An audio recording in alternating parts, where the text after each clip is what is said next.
Wow, lamanya. Berapa ramai staf Kolej Kemaran Tinggi Mara Petaling Jaya? KKTM-PJ kini mempunyai seramai 60 orang staf yang terdiri daripada 31 orang pensyarah dan 33 orang staf pentadbiran. Pelajarnya ada berapa orang ya? Jumlah pelajar adalah seramai 264 orang. Korang nak tahu tak, KKTM-PJ telah merangkul pelbagai anugerah di peringkat Ibu Pejabat Mara hingga ke peringkat 2. Antaranya ialah penganugerahan 5S dengan markah melebihi 80, memenangi pingat perak untuk pertandingan International Invention and Technology Exhibition dan mendapat prestasi A untuk program HND in Electronic Engineering daripada External Verifier Edexcel United Kingdom. Wah, banyak juga anugerah KKTM-PJ yang telah dapat ya. Dengan cerita KKTM-PJ nak dapatkan persediaan ISO pula. Tapi kalau nak dapat ISO kena ada dasar kualiti kan? Betul tu. Dan dasar kualiti KKTM-PJ ialah komited menyediakan perkhidmatan pengajaran dan pembelajaran yang memenuhi kehendak pelanggan bagi melahirkan graduan semi-profesional yang berkualiti melalui Pusat Kecemerlangan Pendidikan Terkemuka dengan melaksanakan penambahan berterusan. Panjangnya. Apa pula visi dan misi KKTM-PJ ni? Visi KKTM-PJ ialah menjadi organisasi pendidikan amanah yang unggul dan diberkati untuk mengangkat martabat bangsa, dan misinya ialah menerajui pendidikan teknikal dan vokasional dalam melahirkan modal insan global yang berintegriti, kompeten dan berinovasi serta berpotensi menjadi tekno-usahawan. Yang ni apa ya? Inilah carta organisasi KKTM Petaling Jaya yang dipimpin oleh seorang pengarah yang berdedikasi, iaitu Haja Fadilah binti Syukur. Oh, kalau korang lupa, saya ingatkan. Kumpulan Innocrate telah ditubuhkan pada 20 Disember 2010. Lama tak lama dah hampir setahun setengah dah. Oh, ini siapa pula ya? Inilah ahli kumpulan Innocrate yang terdiri daripada 8 orang ahli Innocrate dan seorang facilitator. Apa pula moto dan objektif pasukan Innocrate? Moto kumpulan ialah bersama berinovasi, merintis kecemerlangan, dan objektif pasukan ialah sentiasa bekerjasama dalam melakukan tugasan dan mencapai penyelesaian yang inovatif untuk kecemerlangan bersama. Apa buktinya yang korang ni bekerjasama? Oh, nak bukti Nah, tengok ni. Kehadiran kumpulan kita orang 100%. Inilah buktinya yang kita orang komited dan saling bekerjasama. Ni gambar raja apa ni? Oh, inilah carta perbatuan kumpulan yang menunjukkan pelan perancangan dan pelaksanaan projek. Kita ikut PDCA, iaitu Plan, Do, Act and Check. Apa nama gambar raja ni? Inilah peta minda yang digunakan untuk mendapatkan masalah yang sering dihadapi di KKTM-PJ. Peta minda ini adalah rangkuman masalah yang telah dikenal pasti, iaitu penukaran subjek yang terlalu kerap, kehilangan barang dalam makmal dan kelas, masalah disiplin remaja, peralatan rosak dan lambat dibaiki, dan akhir sekali penggunaan terlalu banyak kertas dalam PNP. Ish, banyak ni masalah. Yang mana satu yang paling kritikal? Selepas dibuat kaji selidik melalui kaedah force ranking, masalah yang paling kritikal ialah penggunaan kertas terlalu banyak telah diterima sebagai tema projek bagi kumpulan. Akhirnya, dari persetujuan semua ahli, tajuk projek yang telah kami sepakat pilih ialah Innocrate Paperless System. Bersungguh tajuk projek. Apa pula objektif projek dan apakah sasaran kumpulan?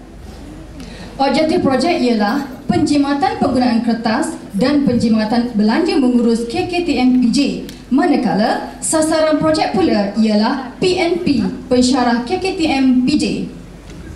Apa pula implikasi masalah penggunaan kertas terhadap kolej? Implikasinya ialah belanja mengurus meningkat, aktiviti terbatas dan reputasi dan kreativiti KKTM-PJ akan tercalar. Ish, dahsyatnya implikasinya. Ada tak korang buat analisa? Mestilah ada. Inilah Raja Ishikawa. kita analisa dari segi peralatan, manusia, persekitaran dan juga kaedah. Wah, banyaknya tulang ikan ni. Dari segi manusia, permasalahannya ialah sikap manusia yang suka membazir dan bersikap sambil lewa semasa membuat kerja. Dan kesannya, penggunaan kertas tidak dapat dikawal. Masalah ini telah ditolak kerana kesukaran untuk merubah sikap setengah individu. Seterusnya, dari segi manusia, permasalahannya ialah tiada kemahiran dalam menggunakan peralatan seperti mesin printer dan mesin fotostat. Dan kesannya, kertas sering tersangkut dan pembaziran mencetak dan fotostat berkali-kali. Tetapi masalah ini ditolak kerana jumlah kertas yang tersekat agak sedikit. Dari segi kaedah pula, merujuk kepada bahagian pentadbiran, terlalu banyak dokumentasi yang dibuat. Contoh, minit mesyuarat untuk semua AJK, memo dan lain-lain. Dan kesannya, penggunaan kertas menjadi banyak dan masalah ini ditolak kerana berlainan jabatan. Dari segi kaedah juga, merujuk kepada unit peperiksaan, didapati terlalu banyak dokumentasi dicetak seperti soalan peperiksaan, laporan keputusan pelajar, pre-IV dan post-IV, dan masalah ini diterima kerana penggunaan kertas memang banyak berlaku. Untuk faktor kaedah dari sudut pengajaran dan pembelajaran iaitu PNP, yang mana kita melihat pembelajaran dan pengajaran yang terlalu banyak dicetak menggunakan kertas. Dan masalah ini diterima kerana penggunaan kertas memang banyak dan berkait rapat dengan kerja hakiki pensyarah. Dari sudut persekitaran, merujuk kepada ketiadaan tempat yang sesuai untuk mempamerkan maklumat, maka oleh yang demikian, kertas mudah menjadi lusuh dan koyak. Seterusnya, pembaziran berlaku. Tetapi masalah penggunaan kertas untuk tujuan ini adalah agak sedikit, maka masalah ini juga ditolak. Dari segi peralatan, merujuk kepada mesin fotostat yang mana kertas selalu tersangkut dan toner habis dan kesannya kertas dibazirkan, dan masalah ini juga ditolak kerana kebarangkalian masalah ini untuk berlaku adalah rendah. Masih lagi merujuk kepada faktor peralatan, dan kali ini ialah mesin fax yang mana kertas sering tersekat dalam mesin fax yang menyebabkan maklumat tidak dapat diterima secara efektif. Dan masalah ini ditolak kerana kebarangkalian masalah ini untuk berlaku adalah rendah. Dari segi peralatan, merujuk kepada papan pemotong yang mana pemotong tupul dan alignment pemotong sudah tidak tepat dan kesannya kertas rosak semasa dipotong dan kerja akan menjadi berulang. Masalah ini juga ditolak atas sebab papan pemotong jarang digunakan. Mesin pencetak merupakan satu lagi punca kepada masalah penggunaan kertas terlalu banyak kerana kertas sering tersangkut dan memerlukan cetakan yang berulang. Masalah ini ditolak atas sebab yang sama seperti mesin fotostat dan juga mesin fax. Wah, banyaknya fakta tentang Raja Ishikawa. Ni borang apa pula ni? Inilah borang permohonan stok yang mana kita boleh track bilangan permohonan kertas. Ini adalah antara contoh rekod borang permohonan stok di antara tahun 2009 hingga 2011. Oh, ya ke? Habis tu apa kesimpulan yang kita dapat? Bilangan kertas A4 yang telah digunakan pada tahun 2009 ialah 915 rim bersamaan dengan 7,793,050 sen. Sementara untuk tahun 2010 pula, kertas A4 yang telah digunakan ialah sebanyak 662 rim bersamaan dengan 7,016 ringgit. Dan pada tahun 2011, jumlah penggunaan kertas ialah 650 rim bersamaan 7,545 ringgit. Jumlah keseluruhan untuk 3 tahun ialah 2,227 rim bersamaan dengan 22,354 ringgit dan 50 sen. Banyaknya bajet untuk beli kertas ni. Kita tidak ada cadangan penyelesaian ke? Mestilah ada.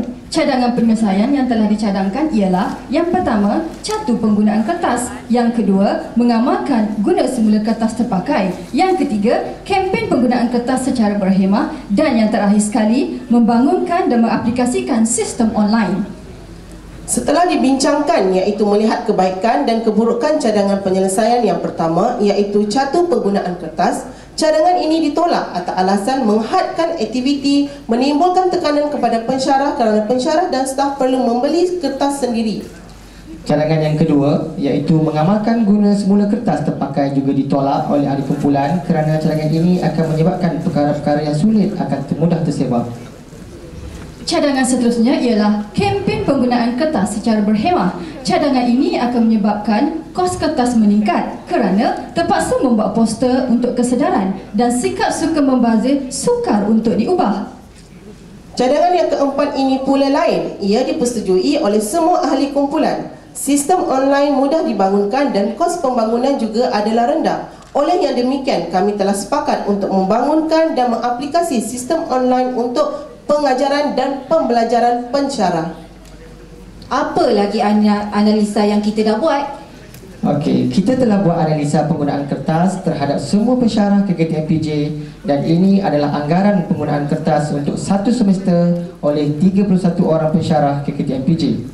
Untuk lesson plan, kertas yang digunakan berjumlah 10,800 helai, job sheet sebanyak 3,400 helai kertas, scheme of work sebanyak 240 helai kertas, information sheet sebanyak 12,600 helai kertas dan exercise sheet sebanyak 4,200 helai kertas. Maka jumlah keseluruhan helaian kertas yang digunakan untuk satu semester ialah 32,013 helai kertas. Ini pula adalah contoh analisa kewangan untuk 32,013 helaian kertas adalah bersamaan dengan 64 rim kertas dan kos untuk 64 rim kertas ialah bersamaan dengan RM755.20. Maka untuk mengurangkan kos kertas ini diperkenalkan IPS iaitu Innovative Paperless System. Untuk pengetahuan semua, IPS dibangunkan oleh kumpulan ini sendiri dengan menggunakan segala kepakaran yang ada. Untuk permulaan, kami membangunkan database untuk dua item yang penting di dalam PMP iaitu lesson plan dan scheme of work. Ini adalah carta ahli kerja bagi lesson plan. Pensyarah akan muat turun lesson plan ke dalam database online. Selepas itu, apabila pensyarah mendapat arahan untuk menghantar lesson plan, maka pensyarah akan klik hantar lesson plan kepada ketua program ataupun ketua jabatan. Selepas itu, ketua program dan juga ketua jabatan akan mengesahkan dan meluluskan lesson plan berkenaan. Sekiranya tidak menepati kriteria, lesson plan berkenaan akan dipulangkan dan diperbetulkan oleh pensyarah. Ini pula adalah carta alil bagi scheme of work iaitu perancangan pengajaran. Bermula dengan pensyarah muat naik scheme of work ke database online setelah mendapat arahan untuk menghantar, maka pensyarah akan menghantar scheme of work kepada ketua program. Sekiranya scheme of work tidak menepati kriteria, ketua program akan menghantar kembali kepada pensyarah untuk diperbaiki dan pensyarah akan menghantar semula kepada ketua program. Jumlah penjimatan keseluruhan kos kertas setelah menggunakan IPS untuk lesson plan dan scheme of work adalah sebanyak RM2,519.20 untuk setahun untuk satu program sahaja. Wah, banyak juga penjimatan kan? Ni apa ya? Ini adalah maklum balas faedah berkesan daripada sesi temubual dengan pengguna sistem iaitu pensyarah KKTM Petaling Jaya sendiri. Adalah smartphone. Sistem IPS boleh diakses di mana sahaja asalkan ada jaringan internet. Bagus rasa saya sebab dia jimat masa, jimat tenaga. IPS best sebab dia menjimatkan kertas. IPS is sharing is caring. Anggaran kos penjimatan keseluruhan jika sistem IPS digunakan secara menyeluruh untuk pengajaran dan pembelajaran ialah RM5,510.40.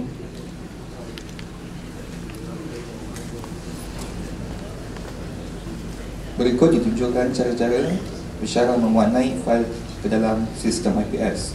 Untuk mewarnai fail ke dalam sistem, pensyarah perlu mendaftar akaun di sistem. Kita klik ke sistem IPS, pilih nama pensyarah.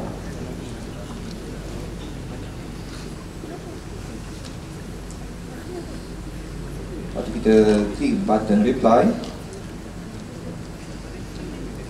Kita tulis subjek yang ingin kita postkan. Contohnya dalam kes ini scheme of work, kita akan tulis scheme of work.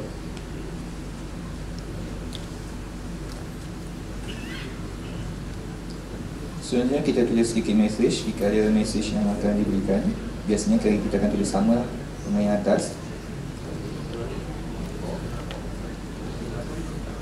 Kita akan choose file. Kita akan naikkan warna file yang kita kehendaki. Untuk mewarnainya, kita zipkan file tersebut dahulu bagi mengurangkan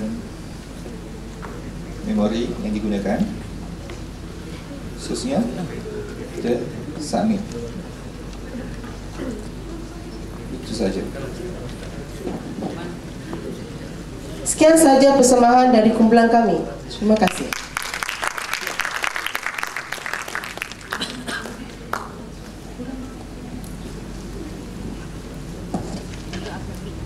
Okey, terima kasih kumpulan Innocreate. Ini merupakan projek pertama kan? Ya, ini merupakan projek pertama kami. Okey.